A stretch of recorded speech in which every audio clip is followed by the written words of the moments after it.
Et le tout premier chapitre, c'est la scène de crime, où je critique les séries américaines, où je décris tout ce qui ne va pas et comment ça se passe en fait et en réalité. Ça m'a bien plu. C'est comme ça que j'écris un premier bouquin. L'aspect émotionnel dans mon travail existe pour les autres, pas pour moi. Quand j'approche d'un corps, je ne le connais pas. Je sais que c'est quelqu'un qui a vécu parce que je suis quand même doué d'un petit peu de raison, hein, mais pour moi, c'est un objet de travail. En fait, je le déshumanise. Je vais le réhumaniser après parce que je vais rencontrer la famille. Je me rends compte que, évidemment, tout ce que je savais déjà, il a vécu, il a été aimé, enfin, je vais connaître sa vie. Mais avant de le voir, je préfère ne pas la connaître. Que de cette manière-là, j'ai pas d'émotion. Parce que l'émotion est l'ennemi de la raison. Or, quand on analyse un corps, c'est avec son cerveau qu'on l'analyse, mais c'est la partie du cerveau qui est la partie rationnelle.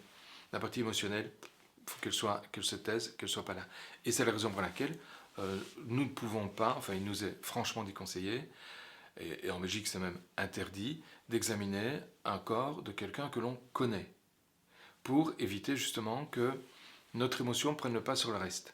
On doit être neutre, et cette neutralité impose qu'il n'y ait pas d'émotion. Dès qu'il y a d'émotion, on perd sa neutralité.